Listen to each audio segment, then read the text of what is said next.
Hello friends, I am doctor Swati and welcome to you in my YouTube channel. आज हम स्थानीय शासन या स्वशासन से संबंधित कुछ इम्पोर्टेंट प्रश्नों को देखेंगे। तो चलिए स्टार्ट करते हैं।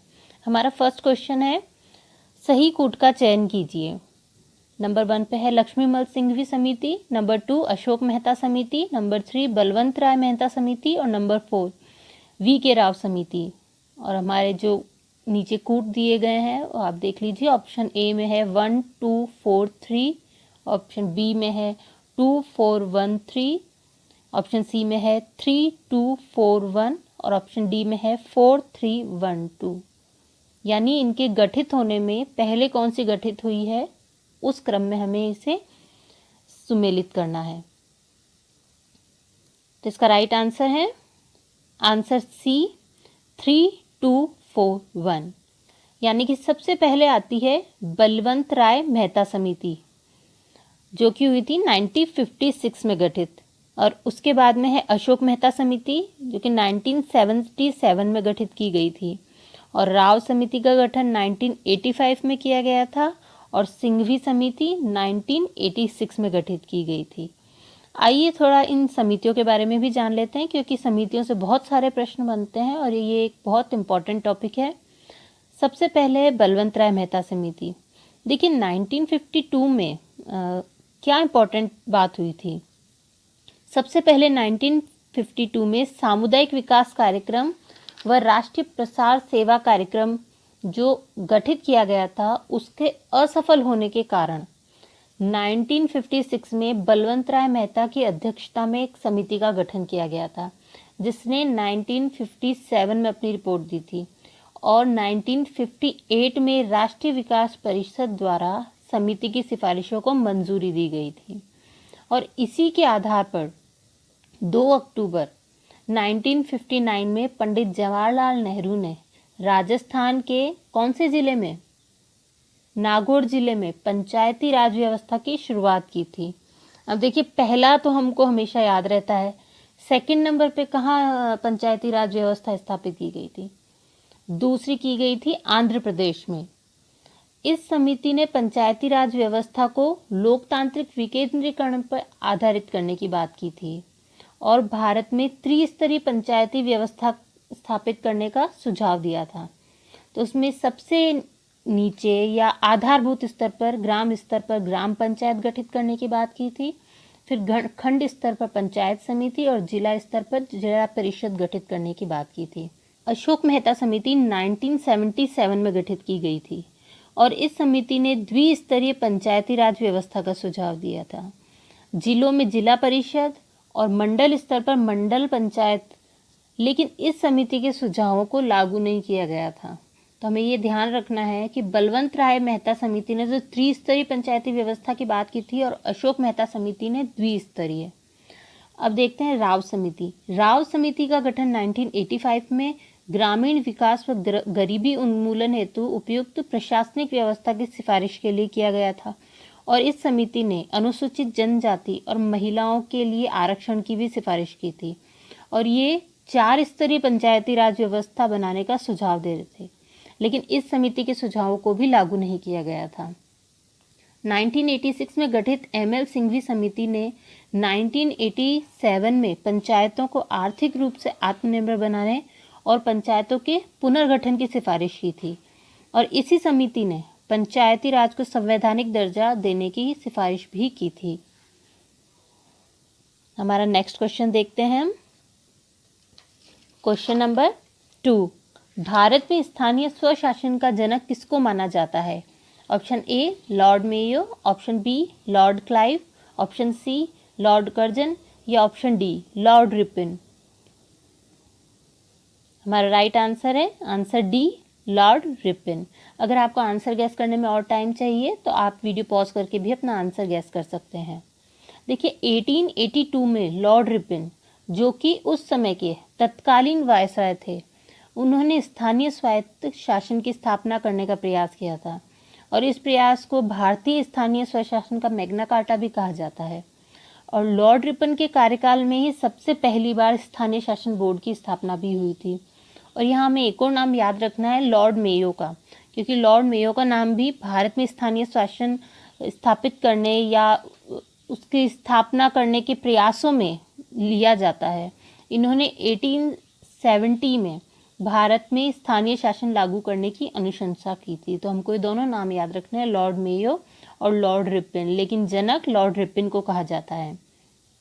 क्वेश्चन नंबर 3, 74वें संविधान संशोधन द्वारा किसका प्रावधान नहीं है? ए, जिला योजना के लिए समिति, बी, महानगर योजना के लिए समिति, सी, वित्त आयोग, या डी, योजना आयोग। तो इसका राइट आंसर है डी, योजना आयोग। देखिए, जिला योजना के लिए समिति का भी गठन किया गया था 74वें संविधान संशोधन के द्वारा, महानगर योजना के लिए भी किया गया था, वित्त आयोग का भी प्रावधान किया गया है, लेकिन योजना आयोग की जो स्थापना है वो तो इससे काफ़ी पहले हो चुकी है। तो 1950 में केंद्रीय मंत्रिमंडल द्वारा एक प्रस्ताव के द्वारा योजना आयोग की स्थापना की गई थी और 2014 में योजना आयोग को समाप्त भी कर दिया गया है और उसकी जगह अब कौन से आयोग का गठन हुआ है? नीति आयोग का, जो कि एक थिंक टैंक के रूप में माना जाता है। क्वेश्चन नंबर 4, देश के प्राचीनतम नगर निगम हैं? ए, नागपुर, बेंगलोर, आगरा, या बी, लखनऊ, पूना, ग्वालियर, सी, वाराणसी, नागपुर तथा उज्जैन, या डी, बम्बई, मद्रास व कलकत्ता। इसका राइट आंसर है डी, बम्बई, मद्रास व कलकत्ता। देखिए, देश का पहला नगर निगम कौन सा है, ये पता है आपको? देश का पहला नगर निगम है मद्रास, जो कि 1687 में स्थापित किया गया था, और 1726 में कलकत्ता और बॉम्बे नगर निगम बना। तो ये जो तीनों नगर निगम हैं, बम्बई, मद्रास और कलकत्ता, ऑप्शन डी, ये ही देश के प्राचीनतम नगर निगम हैं। क्वेश्चन नंबर 5, नगर पालिका का अध्यक्ष ए, निर्वाचित होता है, बी, मनोनीत होता है, सी, प्रशासनिक सेवा का अधिकारी होता है, या डी, प्रतिनियुक्ति पर होता है। तो इसका राइट आंसर है ए, निर्वाचित होता है। देखिए, जो नगर पालिका है वो एक प्रशासनिक इकाई होती है और प्राय नगर पालिका अध्यक्ष ही प्रशासनिक अध्यक्ष होता है। तो ऐसी व्यवस्था की गई है कि नगर पालिका का जो अध्यक्ष है उसे निर्वाचित किया जाएगा। क्वेश्चन नंबर 6, 73वें संविधान संशोधन अधिनियम द्वारा उस राज्य में जिसकी जनसंख्या 20 लाख से अधिक नहीं है वहां किसका गठन आवश्यक नहीं है? ए, पंचायती राज का ग्राम स्तर, बी, पंचायती राज का मध्यवर्ती स्तर, सी, पंचायती राज का जिला स्तर, या डी, उपयुक्त में से कोई नहीं। इसका राइट आंसर है बी, पंचायती राज का मध्यवर्ती स्तर।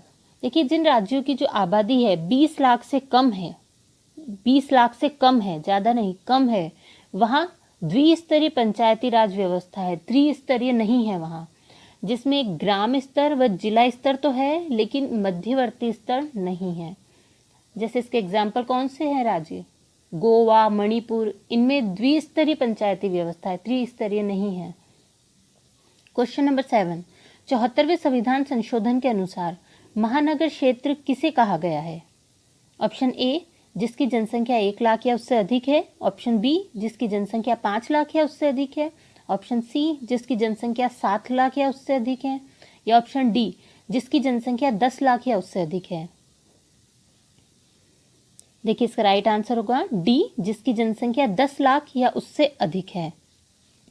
जिन क्षेत्रों में जनसंख्या 10,000 से 20,000 होती है वे क्षेत्र नगर पंचायत कहलाते हैं, और 20,000 से 3 लाख जनसंख्या वाले क्षेत्र कौन से होते हैं? नगर परिषद, और 3 लाख से अधिक जनसंख्या वाले क्षेत्र नगर निगम के अंदर आते हैं, और 10 लाख से अधिक जनसंख्या वाले महानगर क्षेत्र में।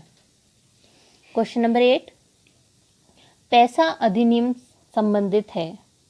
ए, नगरीय क्षेत्रों में स्थानीय स्वशासन से, बी, ग्रामीण क्षेत्रों में स्थानीय स्वशासन से, सी, अनुसूचित जनजाति क्षेत्रों में पंचायतों के विस्तार से संबंधित, या डी, ग्रामीण स्तर पर महिलाओं के आरक्षण से संबंधित। इसका राइट आंसर है आंसर सी, अनुसूचित क्षेत्रों में पंचायतों के विस्तार से संबंधित। देखिए, पैसा अधिनियम का पूरा नाम ही है the panchayat extension to the scheduled areas act 1996। ये 1994 में निर्मित हुआ था और 1996 में लागू हुआ था। किसकी अध्यक्षता में? दिलीप सिंह भूरिया, नाम याद रखिएगा। इसमें कहा गया है कि जो अनुसूचित जनजाति क्षेत्रों में पंचायतों में जो ज़्यादातर स्थान है वो अनुसूचित जनजातियों के लिए ही आरक्षित होने चाहिए, और अधिसूचित जो जनजाति प्रधान क्षेत्र हैं उनमें सामान्य पंचायती राज कानून लागू नहीं होता है। और ये अधिनियम भारत के कितने राज्यों में लागू है? 9 राज्यों में लागू है। नेक्स्ट क्वेश्चन नंबर 9, निम्नलिखित कार्यों में से ग्राम पंचायत का अनिवार्य कार्य नहीं है? अनिवार्य कार्य नहीं है। ए, टीका वसूली लगाना, बी, सार्वजनिक भूमि का प्रबंध, सी, कृषि का विकास, या डी, सामुदायिक केंद्रों की व्यवस्था। इसका राइट आंसर है डी, सामुदायिक केंद्रों की व्यवस्था करना। ये ग्राम पंचायत के ऐच्छिक कार्य हैं।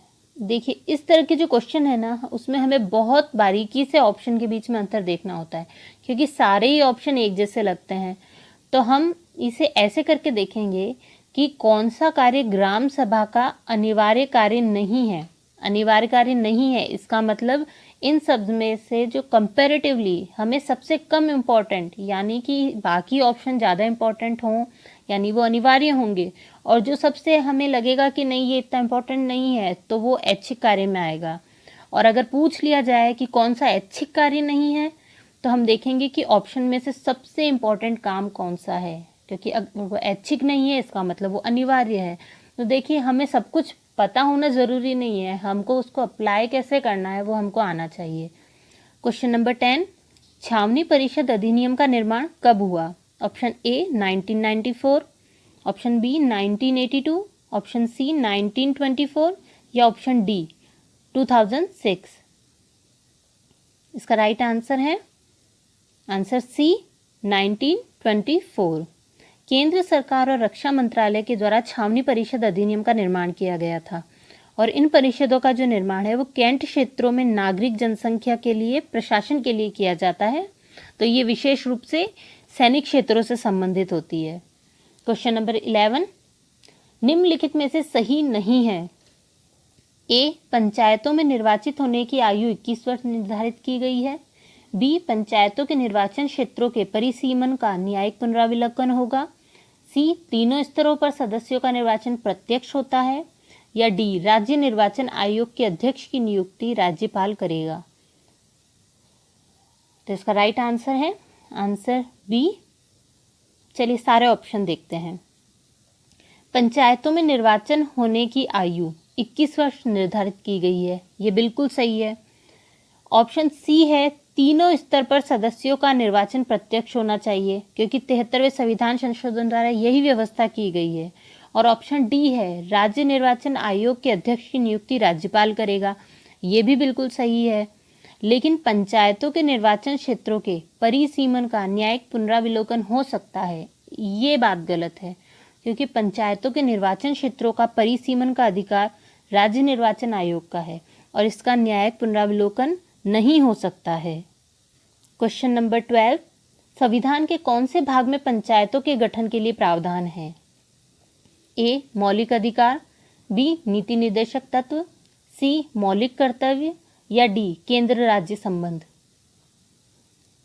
इसका राइट आंसर है आंसर बी, नीति निर्देशक तत्व। देखिए, संविधान नीति निर्देशक तत्वों के अंतर्गत कहा गया है कि राज्य ग्राम पंचायतों का संगठन करने के लिए कदम उठाएगा और उनको ऐसी शक्तियां व अधिकार प्रदान करेगा जो उन्हें स्वायत्त शासन की इकाइयों के रूप में कार्य करने योग्य बनाने के लिए आवश्यक है। तो इसका राइट आंसर है बी, नीति निर्देशक तत्व। क्वेश्चन नंबर 13, स्थानीय शासन की स्वायत्तता के विषय में क्या स्थिति है?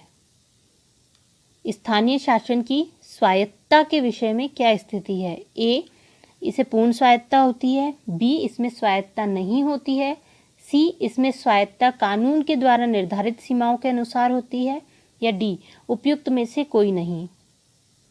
इसका राइट आंसर होगा आंसर सी, इसमें स्वायत्तता कानून के द्वारा निर्धारित सीमाओं के अनुसार होती है। देखिए, आर्टिकल 243G के अनुसार पंचायतों व नगर पालिकाओं को प्राप्त होने वाले जो विषय होते हैं वो राज्य सरकारों के द्वारा ही निर्धारित किए जाते हैं और पंचायतों और नगर पालिकाओं को विधि निर्माण का भी अधिकार नहीं दिया गया है और वो इसके लिए भी राज्य विधानमंडल पर ही निर्भर करती है। यानी कि जो उनको स्वायत्ता दी गई है वो एक निर्धारित है, वो स्वायत्ता कानून के द्वारा निर्धारित सीमाओं के अनुसार ही वो प्रयोग कर सकते हैं। क्वेश्चन नंबर 14, भारत में नगर पालिकाओं की रूपरेखा, कार्य व अधिकार किसके द्वारा विनियमित होते हैं? ऑप्शन ए, केंद्र व राज्य दोनों के द्वारा, बी, केंद्र सरकार द्वारा बनाए गए कानूनों से, सी, राज्य सरकार द्वारा निर्मित कानूनों द्वारा, या डी, उपयुक्त में से कोई नहीं। इसका राइट आंसर है सी, राज्य सरकार द्वारा निर्मित कानूनों द्वारा। देखिए, जो राज्य विधानमंडल है वही कानून बनाकर नगर पालिकाओं को आवश्यकता अनुसार जो शक्तियां है या अधिकार है वो देता है, जिससे कि वे स्वायत्त सरकारी संस्था के रूप में कार्य कर सके। तो यानी कि इसमें शक्तियां देने वाला राज्य विधानमंडल है, क्योंकि वो ही कानून बनाकर नगर पालिकाओं को देता है। तो इसका आंसर सी राइट है, राज्य सरकार द्वारा निर्मित कानूनों द्वारा। क्वेश्चन नंबर 15, अशोक मेहता समिति ने सिफारिश की है कि ए, पंचायती राज को समाप्त कर देना चाहिए, बी, पंचायती राज में निर्वाचित सदस्य नहीं होने चाहिए, सी, पंचायती राज का गठन 3 स्तरों पर होना चाहिए, या डी, पंचायतों के चुनावों में राजनीतिक दलों को खुले तौर पर भाग लेने की अनुमति होनी चाहिए। इसका राइट आंसर क्या होगा? डी, इसका राइट आंसर है डी। देखिए, 1977 में गठित मेहता समिति, जिसने 1978 में अपनी अनुशंसाएं दी थी, उसमें उन्होंने मुख्य रूप से जो कुछ सुझाव दिए थे, जैसे कि उन्होंने पंचायती राज व्यवस्था को द्विस्तरीय बनाने का सुझाव दिया था, त्रिस्तरीय बनाने का नहीं दिया था। तो ऑप्शन सी नहीं होगा। और इस समिति ने जिला स्तर को सर्वाधिक इम्पोर्टेंट माना था, ये भी हमको याद रखना है। और अशोक मेहता समिति ने ही सुझाव दिया था कि पंचायतों के चुनाव में राजनीतिक दलों को खुले तौर पर भाग लेने की अनुमति देनी चाहिए। इसलिए ऑप्शन डी राइट है। देखिए, ए भी नहीं होगा, क्योंकि पंचायती राज को समाप्त कर देना चाहिए, तो ऑब्वियसली हमें पता चल रहा है कि ये तो हो ही नहीं सकता। पंचायती राज में निर्वाचित सदस्य नहीं होने चाहिए, ये भी गलत है। पंचायती राज का गठन 3 स्तरों पर होना चाहिए, ये बात भी उन्होंने नहीं कही थी, उन्होंने द्विस्तरीय बात की थी। इसलिए हमारा ऑप्शन डी राइट है। और अशोक मेहता समिति ने पंचायती राज वित्त निगम की स्थापना का भी सुझाव दिया था, और पंचायतों के विघटन के बाद चुनाव 6 महीने के अंदर अंदर ही हो जाने चाहिए, और अनुसूचित जाति और अनुसूचित जनजातियों को उनकी जनसंख्या के अनुपात में सीटें आरक्षित करने की सिफारिश भी किसने की थी? अशोक मेहता समिति ने ही की थी। अगर आपको वीडियो पसंद आया हो तो please like, subscribe and share my channel. Thanks for watching.